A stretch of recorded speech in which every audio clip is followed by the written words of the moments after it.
എല്ലാ പ്രിയപ്പെട്ടവർക്കും നമസ്കാരം. മറുനാടൻ സ്പെഷ്യൽ ഇന്റർവ്യൂ റൂമിലേക്ക് MS വേണുഗോപാലാണ് കൂടിയുള്ള സാർ. നമസ്കാരം. നമസ്കാരം. ട്രംപ് ഇന്ത്യ വിഷയം തന്നെയാണ്, അതിൻ്റെ ഏറ്റവും അടുത്ത ഘട്ടത്തിലേക്ക് പോവുകയാണ്. ഈ ട്രംപിനെ സംബന്ധിച്ചിടത്തോളം അയാൾ എന്താണ് ചെയ്യുന്നതെന്ന് അദ്ദേഹത്തിന് തന്നെ അറിയില്ല എന്നാണ് ഞാൻ മനസ്സിലാക്കുന്നത്.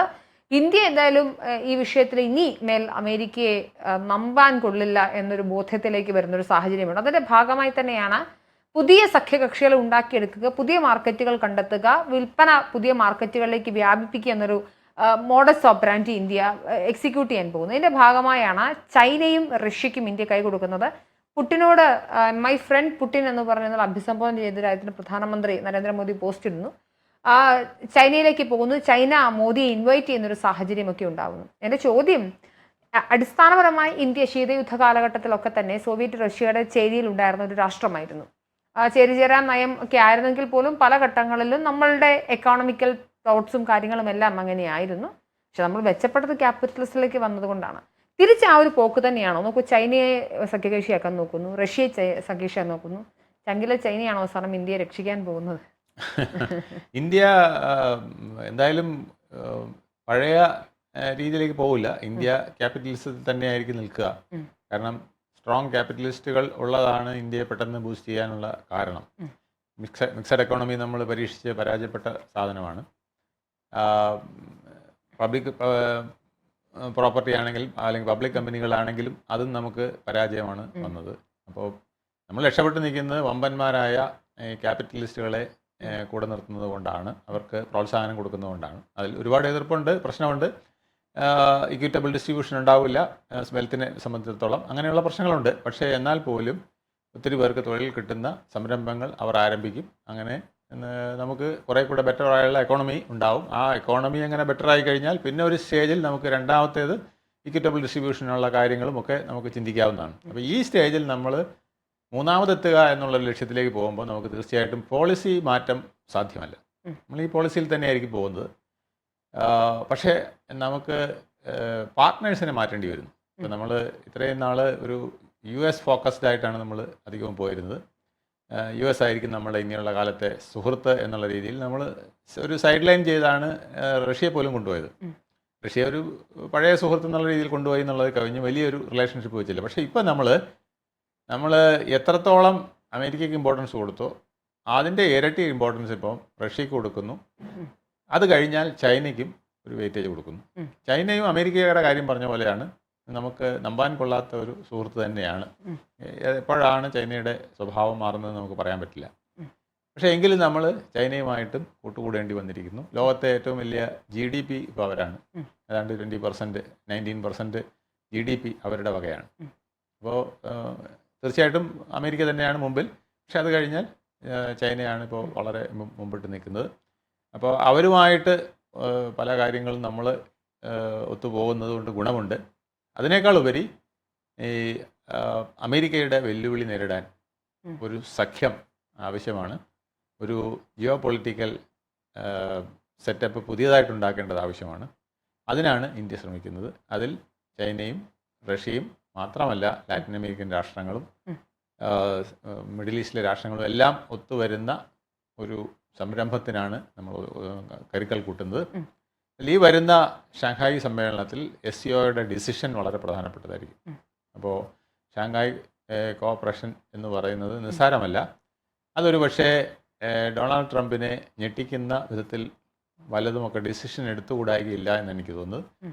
ഡോളറിന് ഒരു പകരം എന്ന് ആദ്യം വന്നില്ലെങ്കിലും ഡോളറിന് പ്രതിസന്ധി ഉണ്ടാക്കുന്ന വിധത്തിലുള്ള ചില ട്രാൻസാക്ഷനുകൾ അവിടെ നടന്നേക്കാം. ഡോളറിന് കൂടുതൽ കടുപ്പിച്ചാൽ ഡോളറിന് പകരം ഒരു നാണയ സംവിധാനവും കൂടെ ആലോചിക്കുന്നുണ്ട്.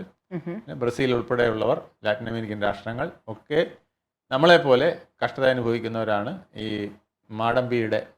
US മാടമ്പിയുടെ തിട്ടൂരം കേട്ട് പേടിച്ച് നിൽക്കേണ്ട അവസ്ഥ ഇനി അനുവദിക്കാൻ കഴിയില്ല എന്നുള്ളതാണ് ബ്രസീലിൻ്റെ പ്രസിഡൻറ്റും ഇന്ത്യൻ പ്രധാനമന്ത്രിയും എല്ലാം ആ ഒരു നീക്കത്തിൽ തന്നെയാണ്. ഇതിനിടയ്ക്ക് ട്രംപിന് കളി അറിയാവുന്നതുകൊണ്ട് ട്രംപ് ചൈനയെ അങ്ങനെ പിണക്കണ്ട എന്ന് വെച്ചിരിക്കുന്നതും അങ്ങനെ പ്രകോപിപ്പിക്കേണ്ടതെന്ന് വെച്ചിരിക്കുന്നത് ഇന്ത്യയോട് കൂടുതൽ അടുക്കണ്ടെന്ന് വെച്ചിട്ടാണ്. പക്ഷെ ചൈനക്കാർ എല്ലാത്തിലും കുശാഗ്ര ബുദ്ധിയുള്ളവരാണ്. ഇപ്പോൾ എന്തിനാണ് നമ്മളോട് കൂടുതൽ അടുക്കുന്നതെന്ന് അവർക്ക് നല്ലപോലെ അറിയാം. US അല്ലെങ്കിൽ ട്രംപ് എന്തിനാണ് ചൈനയോട് കൂടുതൽ അടുക്കുന്നത് എന്നറിയാം. പക്ഷേ ആ അടുക്കുന്ന സന്ദർഭത്തിലും അവർക്ക് ബിസിനസ് സാധ്യതകൾ ഉണ്ടെങ്കിൽ അവരത് ചെയ്യുക തന്നെ ചെയ്യും. അത്രയുള്ള രാജ്യത്തിന്റെ താല്പര്യം സാമ്പത്തികമായ മെച്ചപ്പെടലാണ്. അപ്പോൾ അതിന് അവർക്ക് ഒരുപാട് ചെറിയ ചെറിയ പ്രശ്നങ്ങളുണ്ട്. റിയൽ എസ്റ്റേറ്റിലേക്ക് ഒരുപാട് ഇൻവെസ്റ്റ് ചെയ്തു. ഈ ലോകത്തെ ഏറ്റവും വലിയ ബ്രിഡ്ജസ് ആൻഡ് റോഡ്സ് കണക്ടിവിറ്റി ഉള്ളത് അവർക്കാണ്.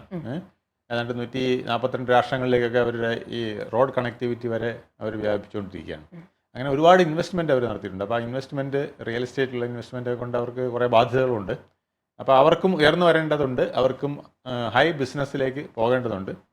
പക്ഷേ എന്നാലും പിന്നെ ഒരു ഇന്ത്യ റഷ്യയുമായിട്ട് ചേർന്ന് നിൽക്കുന്നിടത്തോളം കാലം ചൈന അങ്ങനെ നമ്മളുമായിട്ട് ഉടക്കാൻ വഴിയില്ല എന്നുള്ളതാണ്. അപ്പോൾ ഇതിൻ്റെ ഒരു ഫോക്കസ് പോയിന്റ് റഷ്യയാണ്. റഷ്യക്ക് ചൈനയെ ഇന്ത്യയോടൊപ്പം പിണക്കാതെ നിർത്താൻ കഴിയും എന്നുള്ളതാണ് വിശ്വസിക്കുന്നത്. അങ്ങനെ വന്നാൽ ആ സെറ്റപ്പ് കുറെ കൂടെ നന്നായിട്ട് വരും. പക്ഷെ ഇവർ എത്ര കൊണ്ട് വിശ്വസിക്കാൻ പറ്റും എന്നുള്ളതൊരു പ്രതിസന്ധിയല്ലേ? യാതൊരു സംശയവുമില്ല. അമേരിക്കയേക്കാൾ വിശ്വസിക്കാൻ പറ്റാത്ത ആളാണ് ചൈന. കാരണം പ്രശ്നങ്ങൾ പ്രതിസന്ധികൾ ആ അന്നേരം ഉണ്ടാകുന്ന സഖ്യങ്ങൾ അത് മാത്രമേ അവർക്ക് താല്പര്യമുള്ളൂ.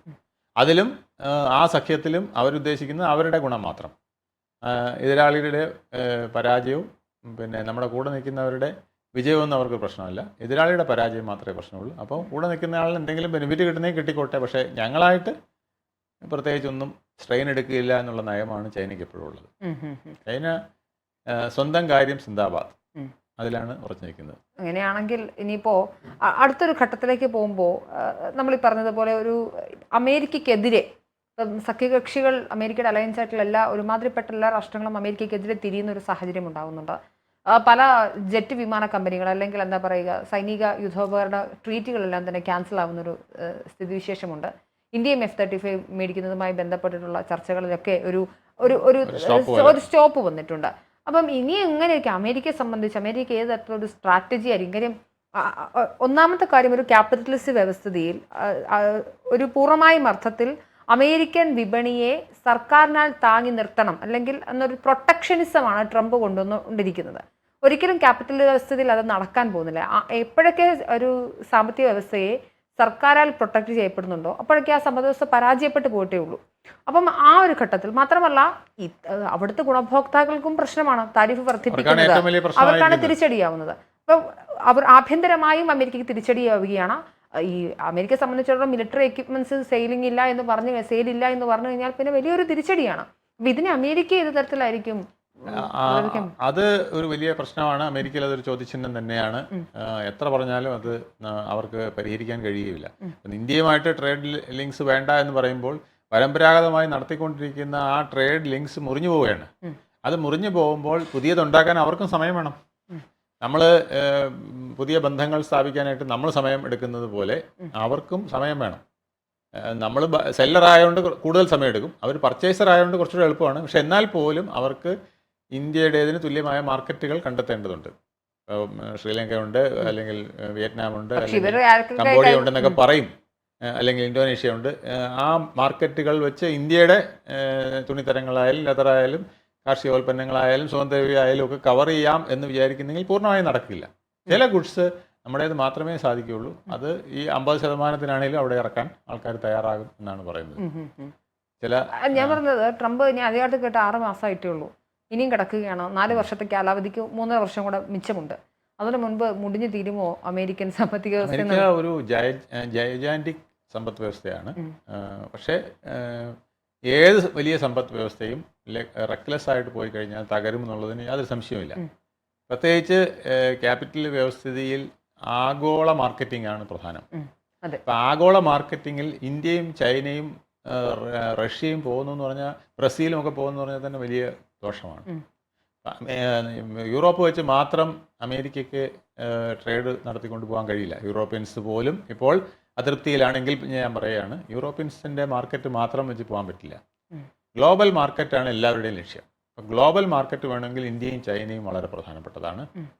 ബ്രസീൽ അടക്കമുള്ള ലാറ്റിൻ അമേരിക്കൻ രാഷ്ട്രങ്ങൾ വളരെ പ്രധാനപ്പെട്ടതാണ്. പിന്നെ അതുപോലെ തന്നെ മിഡിൽ ഈസ്റ്റും ഫാർ ഈസ്റ്റും. അപ്പോൾ ഈ ഒരു സെക്ടറിലേക്ക് ഈ ബ്രിക്കിലേക്ക് ഇപ്പം കൂടുതൽ മെമ്പർമാർ വന്നുകൊണ്ടിരിക്കുകയാണ്. അപ്പോൾ ബ്രിക്ക് സ്ട്രോങ് ആക്കാനുള്ള ഒരു ഡിസിഷൻ ഈ മാസം അവസാനം നടക്കുന്ന ഷാങ്ഹായ് സമ്മേളനത്തിൽ ഉണ്ടാവുകയാണെങ്കിൽ തീർച്ചയായിട്ടും ട്രംപിന് പുനർചിന്തനം വേണം, അല്ലെങ്കിൽ ട്രംപിന് ബുദ്ധിമുട്ടുകളുണ്ടാവും, USA ബുദ്ധിമുട്ടുകളുണ്ടാവും.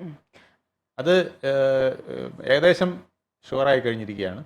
കാരണം അദ്ദേഹം ന്യൂയോർക്കിലെ സ്റ്റോക്ക് മാർക്കറ്റിലെ ഒരു വലിയ വിളിയായിരുന്നു.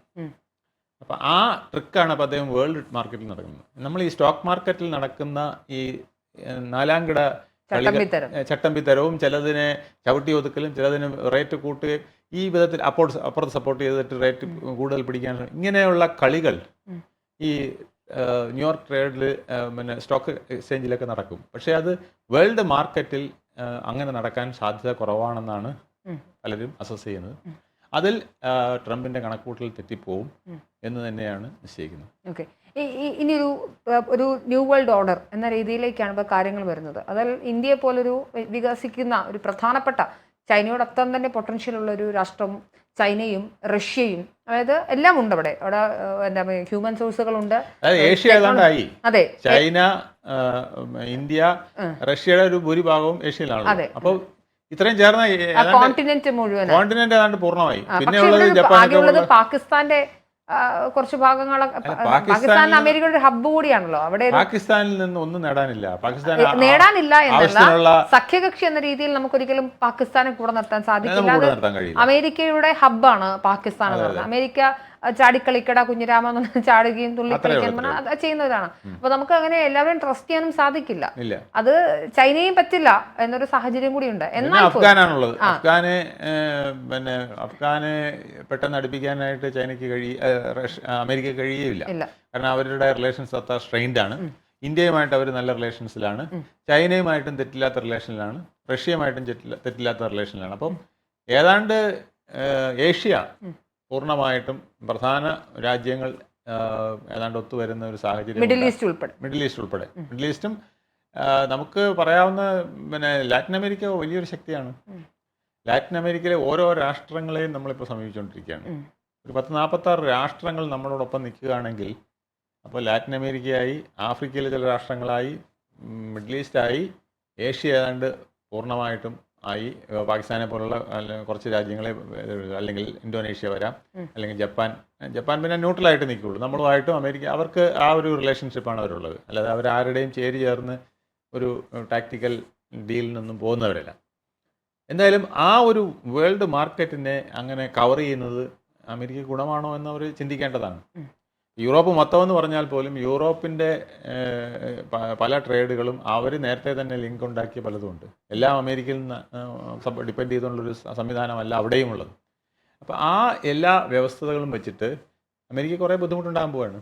അതുപോലെ തന്നെ ഇന്ത്യ ബ്രിട്ടൻ വഴി ചിലപ്പം നമ്മുടെ സാധനങ്ങൾ, ഇപ്പം നമ്മൾ ഫ്രീ ട്രേഡ് ആണല്ലോ, അപ്പം നമ്മുടെ സാധനങ്ങൾ ഇപ്പം കിറ്റെക്സ് ഉൾപ്പെടെ അതാണ് ശ്രമിക്കുന്നത്, ബ്രിട്ടൻ ഉൾപ്പെടെയുള്ള മാർക്കറ്റിലേക്ക് പോവുക, എന്നിട്ട് ബ്രിട്ടനിൽ നിന്ന് USA പോകാമല്ലോ. അപ്പോൾ അവിടെ റേറ്റും കാര്യങ്ങളൊക്കെ ഡിഫറൻസ് ആണ്.